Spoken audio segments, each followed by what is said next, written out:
같이 하나님 말씀 받겠습니다. 이 복된 시간 하나님께서 주시는 말씀은 마태복음 5장 1절부터 12절까지 말씀입니다. 마태복음 5장 1절부터 12절까지 말씀입니다. 제가 가진 성경으로 신약 성경 5쪽입니다. 마태복음 5장 1절부터 12절까지 우리 행복한 사람이라는 제목으로 말씀을 받도록 하겠습니다. 1절서부터 12절까지 같이 한 절씩 교독하도록 하시겠습니다.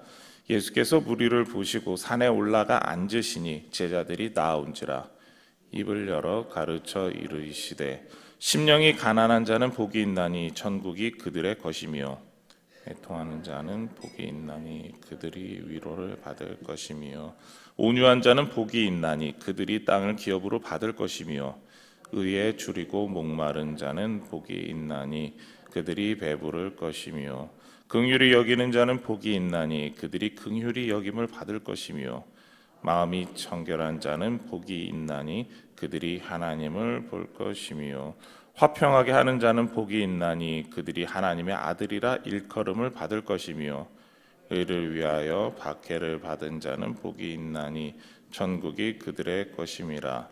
나로 말미암아 너희를 욕하고 박해하고 거짓으로 너희를 거슬러 모든 악한 말을 할 때에는 너희에게 복이 있나니 기뻐하고 즐거워하라. 하늘에서 너희의 상이 큼이라. 너희 전에 있던 선지자들도 이같이 박해하였느니라. 아멘. 마태복음 5장부터 7장까지 말씀을 우리는 산상설교라고 부르고 있습니다. 마태복음에서 가장 널리 읽히고 그리고 또한 우리에게 친숙한 본문 중에 하나입니다. 우리는 예수님의 가르침 자체에만 주목해서 산상설교라고 하는데 이런 내용도 있고 저런 내용도 있고 이런 말씀도 하셨고 저런 말씀도 하셨어라고 이야기를 합니다. 그렇게 이해하는 건 저도 마찬가지입니다. 그래서 산상설교 전체가 예수님께서 그 산에서 한 번에 하셨다라고 마태가 이야기하고 있는데 그 내용이 도대체 무엇을 이야기하기 위해서 하셨을까에 대해서 우리는 좀 생각하는 것이 좀 그렇게 깊이 생각 안 해본 것 같습니다. 저도 마찬가지고 아마 여러분들도 마찬가지일 겁니다. 왜 예수님께서 이 전체적인 내용을 하셨을까라는 것이죠. 그냥 우리가 굳이 설명을 했다라면 그냥 예수님께서 가르치시기 위해서 이런 내용을 하셨어 정도가 우리의 평소 가졌던 생각이 아닐까 합니다. 오늘부터 보게 되는 산상설교에 대해서 학자들은 이렇게 이야기합니다. 3장과 4장은 제자도에 관해서 이야기를 하고 있고 그리고 이 3장과 4장에 연결지어서 5장부터 7장까지는 이 제자도와 연관해서 우리가 실생활에서 어떻게 살아갈 것인가라는 것이죠. 그러니까 제자라는 사람이 이런 사람들이고 이 제자가 이렇게 살아가야 된다라고 하는 일종의 개념을 그런 아웃라인을 잡아줬다면 오늘부터 7장까지의 말씀은 실제로 이렇게 삶에 적용하십시오라고 하는 구체적인 내용이다라는 거죠. 물론 우리가 보았을 때 그 내용이 예수님께서 복음을 전하시기 시작을 해서 이 갈릴리에서 복음을 전하시고 그 산에까지 올라가셔서 전하기까지 그 모든 시간과 기간이 있는데 그것을 통으로 그렇게 이해해야 한다라고 하는 것 자체가 쉽게 다가오지는 않을 겁니다. 그렇지만 그러니까 예수님의 제자였던 마태가 일부러 이렇게 글을 배치함으로써 우리에게 하나님께서 그러니까 예수님을 통해서 들려주시고자 하는 뜻이 무엇이었나 조금 더 생각해 보라라는 것이죠. 그런 말씀 속에서 우리는 오늘 1절부터 12절을 조금 더 보도록 하겠습니다. 그리고 이 제자도를 따르는 사람이 예수님의 그 제자의 모습대로 살아갈 때 어떠한 모습인가? 바로 그 모습을 오늘 같이 한번 고민해 보고자 합니다. 오늘 우리가 읽은 말씀을 팔복이라고 합니다. 특히 3절부터 10절은 8주 연속 주제 설교로도 사용되기도 합니다. 심령이 가난한 자는, 애통하는 자는, 온유한 자는 이런 주제로 해서 우리가 들어본 적은 많습니다. 반복되는 표현이 있습니다. 이 3절부터 10절까지 말씀에서 반복되는 표현이 있다면 바로 복이 있나니 뭐뭐 할 것이며 받을 것이며 라는 겁니다. 이 말씀을 원어로 보면 복 있는 사람은 어떠한 사람이다라는 것입니다. 3절만 원어에 따라 직역하면 이렇죠. 복 있는 사람들은 영혼이 불쌍한 사람들이다. 왜냐하면 그 하늘의 나라, 하나님의 나라, 천국이 그들의 것이기 때문이다. 다른 4절부터 10절까지도 이렇게 표현되고 있는 것이죠. 복 있는 사람들은 어떠어떠한 사람들이다. 왜냐하면 뭐뭐이기 때문이다 라는 것입니다. 마태는 계속해서 이 이야기를 하고 있습니다. 복 있는 사람은 이러이러한 사람이다. 일종의 그 복 있는 사람이 어떠한 사람인가에 대한 설명을 해주고 있습니다. 이러한 표현이 우리가 성경에서 보았던 대표적인 예가 있습니다. 바로 시편 1편인데요. 복 있는 사람은 악인들의 꾀를 쫓지 아니하고 죄인들의 자리에 앉지 아니하고 이런 식으로 이야기를 합니다.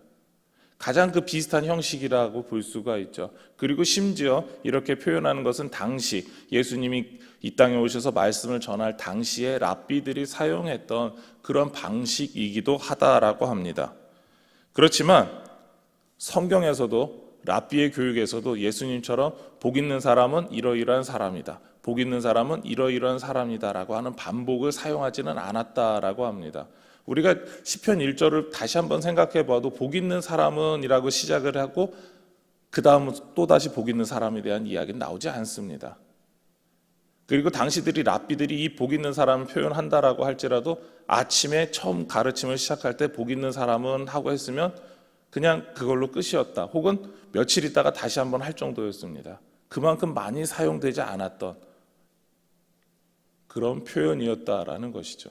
그렇기 때문에 예수님께서 8번이나 연속해서 반복하셨다라는 것 그 자체가 오늘 말씀에서는 독특한 표현이었고 독특한 목적이 있었다라고 하는 것을 우리에게 보여주고 있는 것입니다.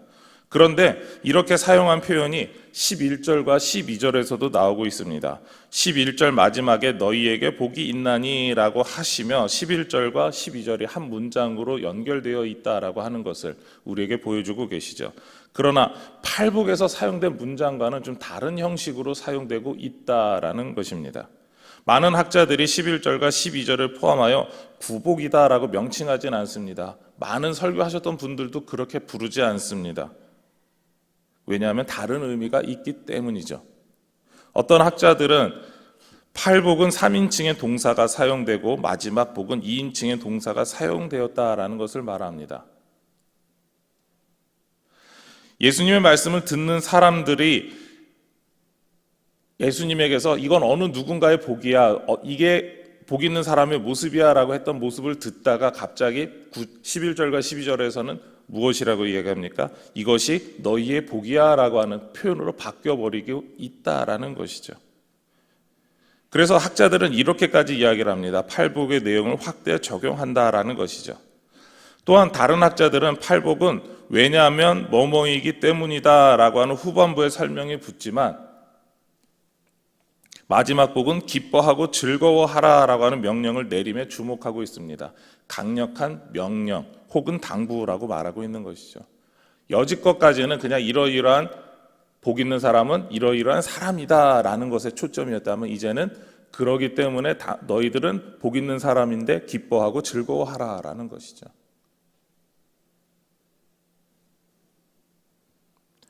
11절과 같은 내용으로 고난을 당할 때 11절에 이렇게 고난을 당하죠. 나로 말미암아 너희를 욕하고 박해하고 거짓으로 너희를 거슬러 모든 악한 말을 할 때 기뻐하고 즐거워하라. 여러분들에게 그런 이야기를 누군가가 했다면 여러분들은 쉽게 받아들이실 수 있겠습니까? 그런데 문제는 오늘 예수님이 말씀을 통하여서 저와 여러분에게 이 말씀을 들려주고 계신 거다라는 것이죠. 박해를 당하고 핍박을 당하고 모함당하고 못된 말을 들을 때 기뻐하고 즐거워하라라는 것이죠. 그것도 직접적으로라는 겁니다.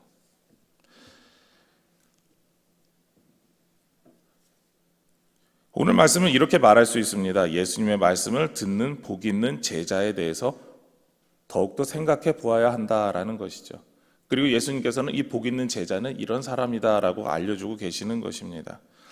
그렇기 때문에 오늘 우리는 좀 생각해 보아야 할 단어가 하나가 더 있습니다. 바로 오늘 말씀에 나왔던 복이라고 하는 이 단어입니다.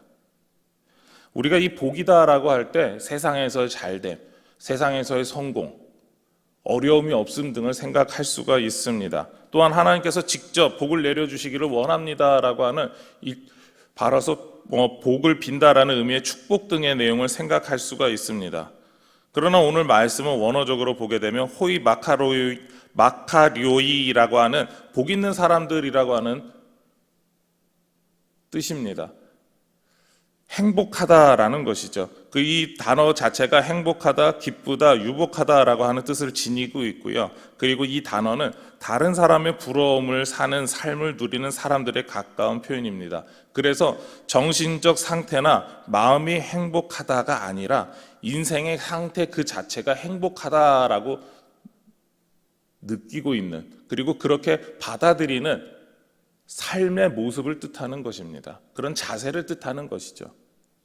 실제로 행복해서 행복하다가 아니라 실제로 내가 지금 남들이 봐서 무언가 특별한 것이 있어서 행복하다가 아니라 다른 사람이 나에게 무엇을 해주고 있어서 행복하다가 아니라 그냥 사람들의 평가가 그냥 당신은 행복한 사람이다라는 겁니다.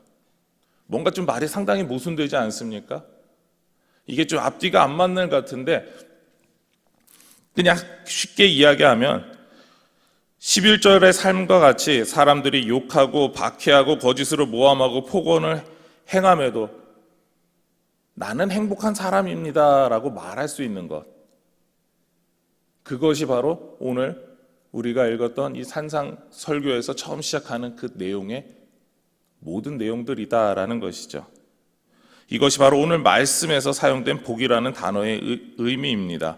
그렇기 때문에 오늘 말씀을 통해서 예수님께서는 이렇게 말씀하시죠. 나에게 좋지 못한 현실과 상황, 그리고 내가 이웃에게 손해를 보아야 되는 상황, 성도에게 핍박을 받는 상황이 이 모든 것이 복된 상황이다 라고 고백하는 그런 성도의 모습, 참된 제자의 모습을 이야기하고 있다라는 겁니다.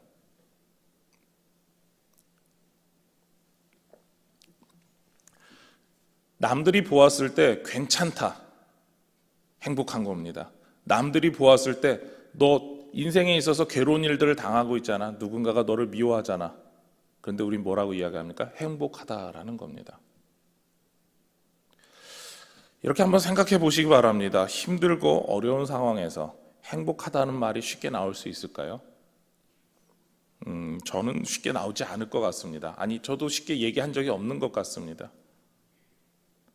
다른 사람들이 본다면 그런 상황에서 나는 행복합니다라고 말한다면 이상한 사람이라고 말할 수 있을 것입니다. 혹은 괴롭힘을 당하는 것을 좋아하는 독특한 성격이다라고 오해할 만합니다. 그렇지만 우리 주님께서는 우리가 이러한 자세를 살아가야 하는 제자라고 이야기하고 계시는 것입니다. 어떠한 상황과 현실에서도 행복한 사람, 행복한 제자입니다라고 고백해야 한다. 그것이 예수님의 말씀인 것이죠. 왜 이렇게 이야기할 수 있습니까? 왜 예수님께서는 이러한 이야기를 우리에게 들려주실까요? 12절에 이렇게 말씀하고 계십니다. 기뻐하고 즐거워하라. 하늘에서 너희의 상이 큼이라. 너희 전에 있던 선지자들도 이같이 박해하였느니라. 예수님께서 이야기하시죠. 하나님 말씀을 증거하고 전했던 선지자들이 박해당한 같이 너희들도 박해당한다. 그렇기 때문에 기뻐하고 즐거워하라 라는 것입니다. 너희들이 하나님 말씀대로 살고 있기 때문에 그것만으로도 너희들은 기뻐하고 즐거워할 수 있다. 그렇게 해야 한다라는 것입니다. 11절과 12절을 학자들의 말한 것처럼 팔복을 확대한 개념이다라고 말한다면 우리가 더 생각해 보아야 될 것이 있습니다. 하나님 말씀을 전하고 행했던 선지자들이 박해받았던 것처럼 기뻐하고 즐거워해야 한다라고 하는 것은 앞선 팔복의 내용을 다 포함하고 있다라는 것이죠. 그리고 이렇게 선지자같이 핍박을 받는 우리 제자들이 누리는 소유가 있습니다. 그것은 바로 천국 소유에 대한 확신입니다. 3절과 10절 마지막에 팔복의 처음과 마지막에 이렇게 반복을 합니다. 천국이 그들 행복한 사람의 것이다 라는 것이죠. 우리가 하나님 앞에서 살아가는, 그리고 예수 그리스도의 제자로서 살아가는 그 모습을 보일 때 우리는 행복한 사람입니다라고 고백해야 한다라는 것이죠. 왜 그렇습니까? 이미 우리는 천국을 받은 소유한 사람이기 때문에 그렇습니다. 그렇기 때문에 우리는 사람들 앞에서 나는 행복한 사람입니다. 세상에서 핍박을 당합니까? 환난을 당합니까? 못된 말을 듣습니까? 네, 다 괜찮습니다. 나는 행복한 사람이거든요. 이것이 오늘 우리가 제자로서 살아가야 되는 가장 첫 번째 모습이다라는 것입니다. 그리고 삶에 있어서 예수님 말씀을 듣는 우리가 지금부터 적용해야 될 것이다라는 겁니다. 내가 무엇을 가졌으니까, 내가 무엇을 얻었으니까, 나에게 무엇이 있으니까, 자랑할 만한 무엇이 있으니까 나는 복된 사람입니다, 행복한 사람입니다가 아니다라는 것이죠. 나는 하나님 말씀대로 행하는 제자입니다. 나는 하나님 말씀대로 행하는 행복한 제자입니다. 그리고 천국이 나에게 있습니다 라는 것이죠. 이것이 우리의 고백이 되어야 한다라는 겁니다. 그렇기 때문에 우리의 믿음의 선배들이 순교를 하고 환난을 당하고, 그리고 바울과 같이 감옥에 갇혀서도 너희들도 기뻐하고 즐거워했으면 좋겠다라고 빌립보 성도들에게 편지를 쓸 수 있었던 이유는 무엇입니까? 오늘 말씀과 같이 제자이기 때문에, 참된 제자이기 때문에, 행복한 사람이기 때문에 이야기할 수 있다라는 것이죠. 그렇습니다. 저와 여러분은 오늘 예수님께서 이야기하신 것처럼, 그리고 우리 믿음의 선배들처럼 행복한 사람입니다. 우리는 천국을 소유한 행복한 사람, 행복한 제자입니다. 말씀을 마치겠습니다. 우리는 세상에서 어떠한 어려움을 경험해도 핍박과 박해와 모함과 폭언을 받아도 행복한 사람입니다. 제자이기에 받는 어려움이기 때문이죠. 그리고 또한 동시에 천국을 소유했다는, 천국 시민이 되었다는 확증이기도 합니다. 하나님 말씀대로 살아갈 때 박해받고 공격당했던 선지자들과 같이 우리는 하나님 말씀대로 살고 있기 때문에 받는, 행복한 제자이며 천국 시민이기 때문에 받는 당연한 어려움이기 때문에 그렇다라는 것이죠.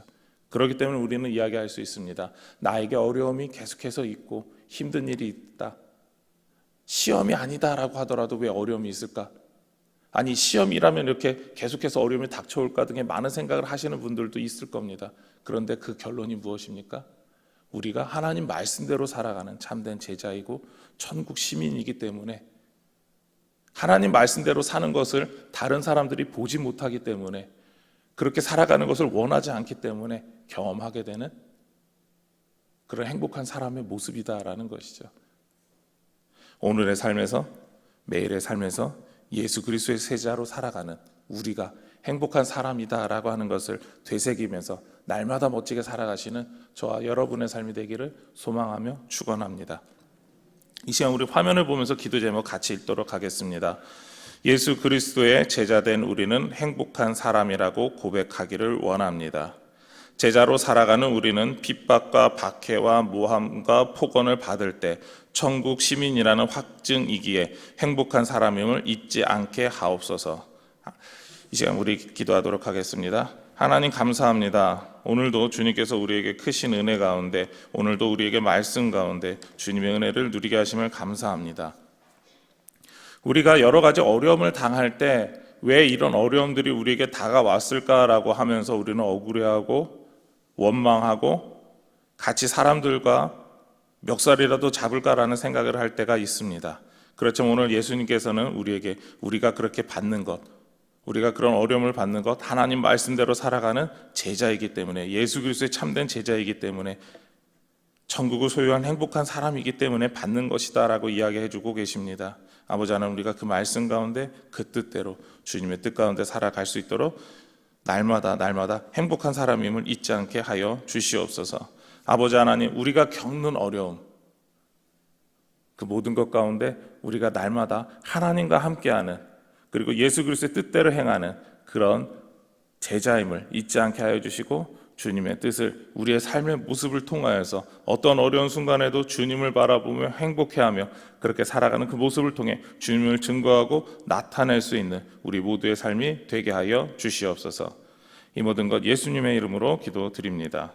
아멘.